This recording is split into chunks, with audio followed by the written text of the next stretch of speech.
trees falling down maybe not being the most accessible image. But especially as urban elites become increasingly remote from daily experience, they may not immediately connect with the images of what life in and around forests is about. So we're often told, for example, that an image of a smiling child is one of the best to draw people into your messages. But when that smiling child is draped in a bloody bushmeat carcass, maybe that could be alienating to some of our audience. So we have a challenge in communicating what sustainable forest management might look like. We also have to deal with complexity. I think many of this room have had to deal with the challenge of communicating what RED is about, even within the forestry community, much less to other audiences. And dynamism. The story changes pretty quickly.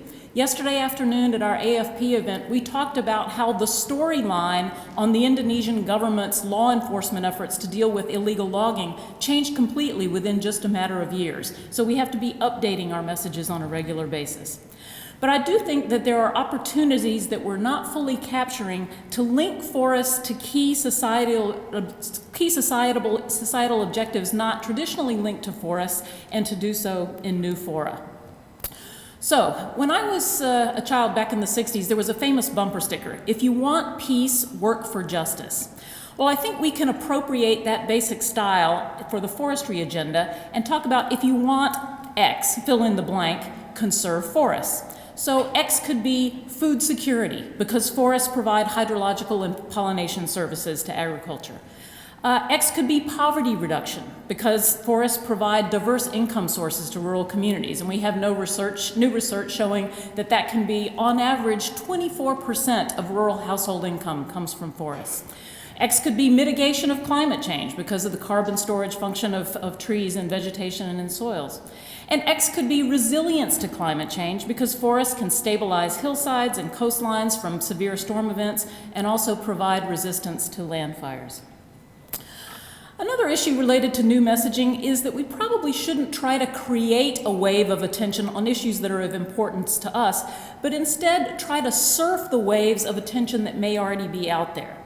So we need to anticipate what's going to be in the news in the coming months and plan our messages around them, and then be prepared to give fast response to those news stories that are breaking for other reasons, and get into the so-called second-day news with opinion or reaction stories.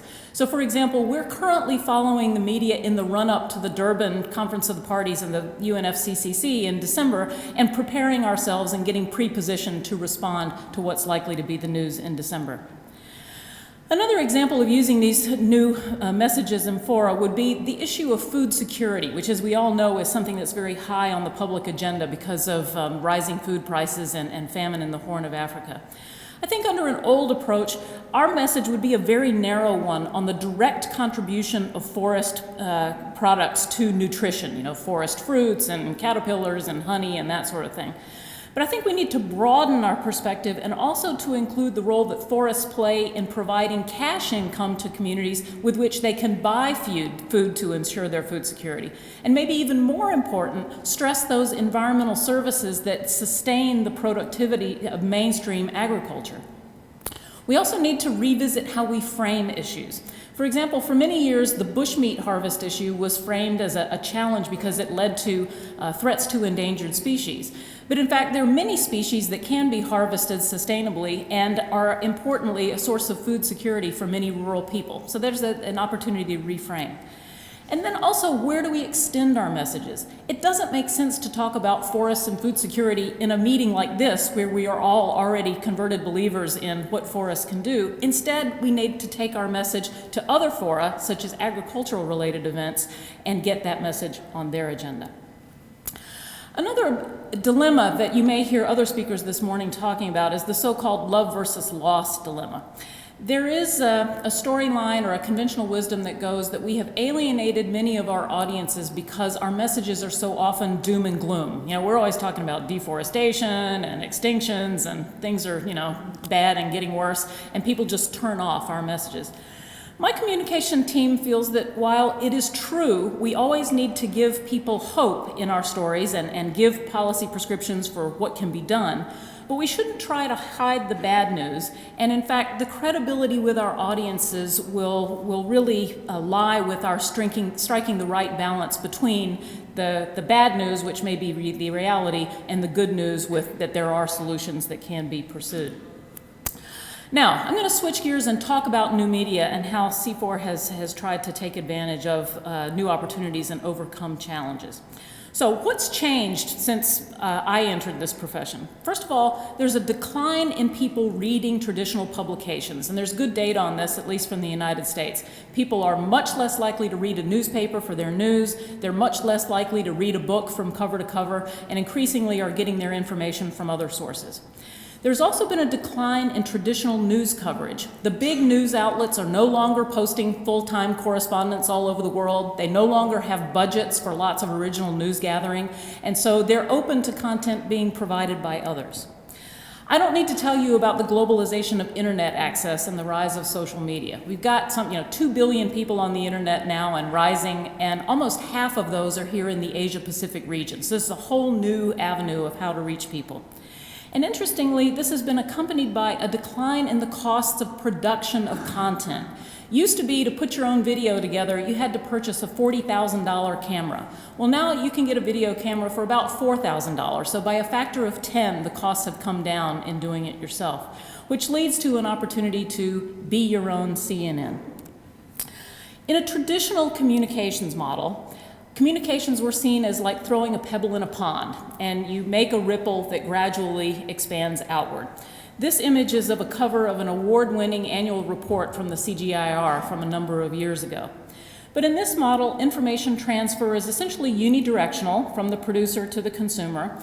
It's passive, and it takes a pretty long time to get to ultimate impact.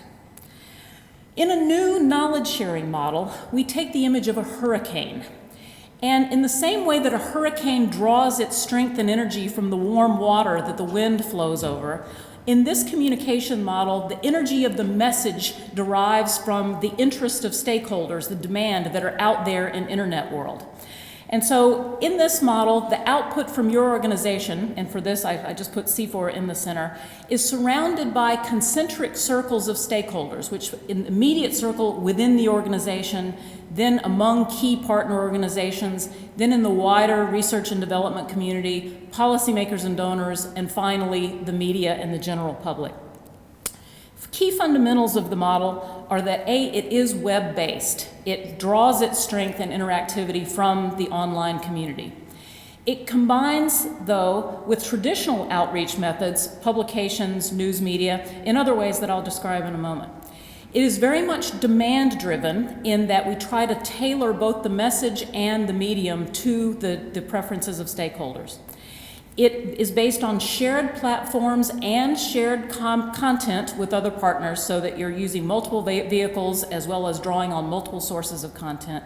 But it requires constant monitoring, review, and adaptation to adjust to this feedback that you're constantly getting.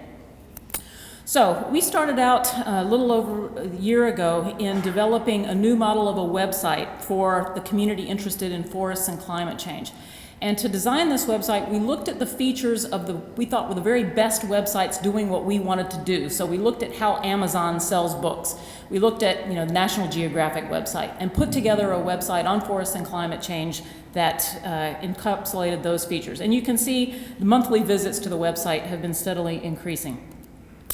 We also have experimented with doing specific language websites, and in collaboration with the Indonesian Ministry of Forestry have a Bahasa language Red Plus website where we put all of our Indonesia-specific and Red Plus related content. It's been very successful. We've also been establishing a presence on online media, with new media, social media such as Facebook and Twitter. And these allow certain stakeholder groups who want to access our content through these portals to do so. And also, for those who have limited bandwidth, often a Facebook entry can be easier than the website entry, for example, in many places in Africa. We've also been experimenting with blogs and have invested in getting our scientists to blog, our communication teams to blog from events like this one. And it's been quite successful. Again, you can see the page views going steadily up on our blogs. The power of the blog is illustrated by what happens when a C4 publication is referenced in a blog. And this quote from one of our colleagues, that publishing is good but being read is better, I think tells the story. This colleague, Bruno Locatelli, published a journal article on forests and adaptation back in March. And before it was featured in a blog, was being downloaded, about 3 downloads per day. During the 3 days immediately following the blog posting, that jumped up to 35 downloads per day, and since then has leveled back down to a rate of about 7 per day. So just an example of how a blog feature can up the downloads of traditional publications. We've also become a source for Google News, and having been certified as being an unbiased source of news and committed to providing constant content, we're now able to make sure that content that we've provided is available online. So, for example, a recent search on forests and adaptation generated 5 hits, 3 of which were from C4-generated content. We've also invested in developing various all-9 multimedia packages on specific topics, and I'll show you an example of one about red in the Amazon in just a moment. Events. We don't think of events as being online, because events are what we do here in person. But in fact, we've tried to integrate our events into our online presence, and here the examples are the Forest Indonesia Conference, some of you may have heard about from last September in Jakarta, and the Forest Day events that we do every year as part of the UNFCCC Conferences of the Parties. We blog from these events, we do streaming media from these events, we post videos of the speakers on YouTube, and all of these combine to generate increased web traffic to our website and news stories. So the combined effect of all this investment has been an incredible upsurge in visits to C4's main website. And you can see when the new website and the Climate and Forest website were launched at the end of last year, we just had a dramatic uptick that was fueled by the social media presence and blogging. So you can see from 750,000 per quarter up to more than 3 million per quarter page views, a very dramatic difference. But all of these link to our traditional publications as well. In a typical year, C4 sets up a booth at events like this one and others and gives away publications or puts them in the mail, about 80 to 90,000 per year. But at this point, we're now getting almost 80,000 per month of PDF downloads of our publications without the shipping costs. So much decline in cost, but it's driven an increase in a citation of our work. Mailing lists, another traditional way to communicate. We've got about 24,000 email addresses that we've subdivided by language, by interest, by sector, and use that as a vehicle to get out our newsletter to point people to other web content as well as our regular Polex updates. Traditional media. We do continue the sort of bread and butter work of cultivating our contacts with journalists. We have upped our game in more frequent media advisories and press releases, and we also spend a lot of time actually arranging field trips for journalists who are visiting and want to see, what's going on in forests on the ground.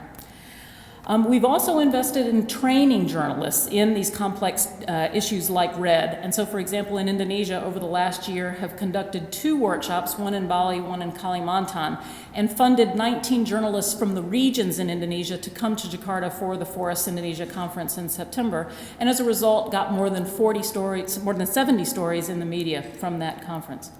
So, add it all together, what has this meant? Over the last 3 years, we've had a 3-fold increase in the average monthly media hits, both directly of C4-related stories, but also stories such as the Economist Special Report, where we provided significant background content. Now, let me just give you some examples from the online media. This is just a 1.5-minute video to give you a sense.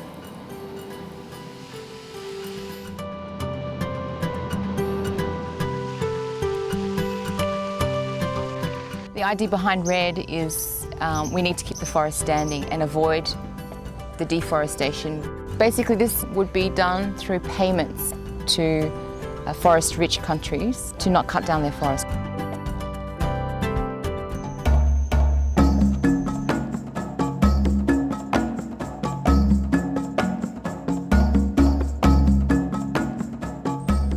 This whole workshop has brought together journalists from across Indonesia to learn about the role of wetlands, and especially the role of wetlands